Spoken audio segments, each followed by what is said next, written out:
तो नीतीश कुमार बिहार के मुख्यमंत्री नहीं होते। तो क्यों बर्खास्त क्यों कर दिया उन्होंने आपको? अभी देखिए, बड़ी मछली अक्सर जो है छोटी मछली को खाने का काम करते हैं, और कोई नहीं चाहते कि अति पिछड़ा समाज का बेटा डेवलप होके आगे बढ़े।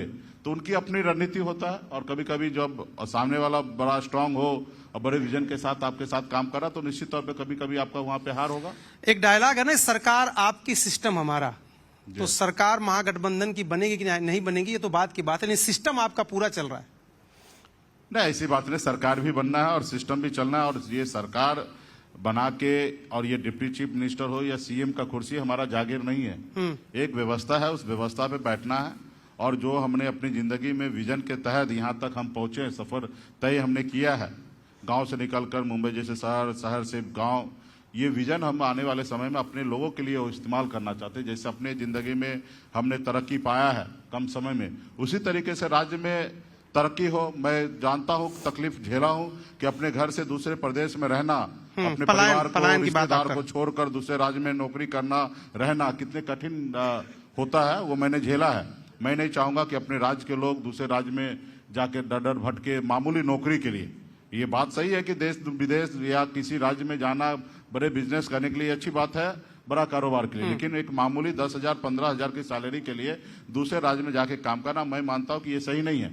तो मजदूरी अपने गांव में भी, अपने राज्य में भी उसको मिल सकता है, लेकिन सरकार अच्छे से अगर विजन बनाए तो निश्चित तौर पे सरकार अपने राज्य में जगह मिल सकती है। लेकिन मुकेश जी, आपने ना जाने अनजाने जो मधुमक्खी का छत्ता है ना, उसमें आपने मार दिया पत्थर। अब बताइए, ओवैसी जी कह रहे हैं कि भाई मल्लाह का लड़का डिप्टी सीएम बनेगा और मोहम्मद का लड़का नहीं बनेगा। क्यों भाई? अभी उनको हमने कहा कि नहीं बनेगा? तो बनेगा ना डिप्टी सीएम मुस्लिम। देखिए, हमारी सरकार जो है, गठबंधन जो है, हम सरकार बनाएंगे। सरकार बनाने के बाद हमारे लिए राज्य के सभी जाति, सभी धर्म, सभी वर्ग के लोगों के लिए सरकार होगा। और यहाँ पे जो वोट हमें देंगे उनको भी धन्यवाद है, जो नहीं देंगे उनका भी धन्यवाद है। और हमने कहा कि सरकार में मेरे अलावा भी डिप्टी सीएम बनाए जाएंगे, और वो अल्पसंख्यक वर्ग का होगा। समाज होगा अल्पसंख्यक वर्ग का। समाज के सभी वर्ग को देखकर हम डिसीजन लेंगे। देखिए, ऐसे बिहार में 200 जाति है नहीं, लेकिन 17% वोट बैंक है। अगर आपको वोट बैंक लेना है तो कहने में गुरेज क्यों है? आप बताइए ना जरा। नहीं, देखिए, ये सब हमारे रणनीति का पार्ट है, और रणनीति का पार्ट में कैसे आपके सामने डिस्कशन कर लूं? अच्छा, चलिए ठीक है। एक सवाल मेरा ये कि नेता वो होता है जो फ्रंट से लीड करे, परिभाषा है सामान्य रूप से। आप भी नेता है अपनी पार्टी के, आप चुनाव क्यों नहीं लड़ते? क्यों नहीं आप फ्रंट से लीड करते? नहीं, देखिए, हमारा पहले से प्लान था मैं चुनाव लड़ने का, और काफी ज्यादा सीट पर मेरा प्लान था लड़ने का, लेकिन अंतिम आवर में 15 सीट पर एडजस्टमेंट हुआ, और उसमें बहुत सारे हमारे जो पार्टी के मजबूत नेता है, कार्यकर्ता है, वो चुनाव से वंचित रह गए। और इसलिए मैंने भी त्याग किया कि अगर हमारे पार्टी के वरिष्ठ नेतागण अगर चुनाव नहीं लड़े तो मैं भी नहीं लड़ूंगा। और क्योंकि 15 सीट है तो इसमें उसी हिसाब से हमने तय किया, और मेरा पास जवाबदेही है कि राज्य में 243 सीट में मैक्सिमम कैसे जीता जाए, क्योंकि मैं चुनाव में अगर अपने चुनाव में फंस जाऊं तो अपने चुनाव जीतने में लग जाऊंगा, और शायद हमारे बहुत सारे ऐसे प्रत्याशी होंगे उन पे हम समय नहीं दे पाएंगे। इसलिए हमने चुनाव से अपने आप को दूर रखा, और हमारा कोशिश होगा कि ज्यादा से ज्यादा गठबंधन के जो हमारे प्रत्याशी है, सहयोगी दल के प्रत्याशी, वो ज्यादा से ज्यादा चुनाव जीत के आए। इस बात में कितनी सच्चाई है कि आपके बारे में प्रधानमंत्री जी ने या गृह मंत्री जी ने आपके बारे में पहले पता किया, फिर आपको बुलवाया, फिर आप एनडीए में गए? इस बात में ये कहानी क्या है? कैसे आपका संपर्क हुआ एनडीए से? कभी जब आप पिछली बार थे।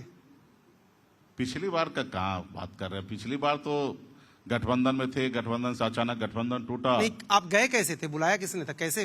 नहीं, हम गए नहीं थे, हमने गठबंधन तोड़ा, और यही मोरिया होटल में हमने प्रेस कॉन्फ्रेंस किया कि बिहार में मैक्सिमम सीट पर हम चुनाव लड़ेंगे, और वहीं से फोन आया कि आप आइए हमसे गठबंधन कीजिए। वही फोन किससे आया?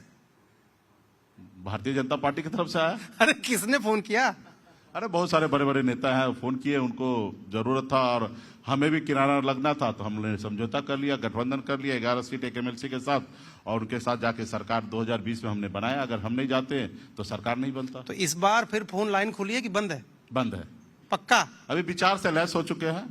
अगर ऐसा रहता तो अलग तरीके से होता, लेकिन हमने विचार से बंद गए। अभी देश के बारे में सोच रहे हैं, क्योंकि मोदी जी, आपको पता होगा कि 2014 में उन्होंने कहा हम अच्छे दिन लाएंगे और 2 करोड़ युवा को नौकरी देंगे, विदेश में काला धन है उसको लाएंगे, सबके खाते में 15-15 लाख रुपया देंगे। ये सब कुछ नहीं हुआ। अभी देश के 80 करोड़ लोगों को 5 किलो चावल में लाइन में लगा दिए हैं। आप बताइए हमारा देश कहाँ जा रहा है? अभी देश में 5 किलो चावल में, आज के समय में 5 किलो चावल में लोग अपनी जिंदगी बिताए। लेकिन लोग वोट तो दे रहे हैं। अब ठीक है, वोट दे रहे हैं, हम कहाँ ना कर रहे हैं कि नहीं दे रहे हैं, लेकिन आप बताइए कि ये देश इस तरीके से चलेगा कि देश के युवा को रोजगार की जगह 5 किलो चावल दिया जा रहा है? अच्छा, बीच देश में कैसे जब तरक्की करेगा? बीच में जब थोड़े दिन के लिए आप थोड़ा सा नाराज हो गए थे, 2-3 दिन के लिए, तो फोन आया था क्या उधर से, जिधर से पिछली बार आया था? नहीं, मैं कोई कोशिश नहीं किया। और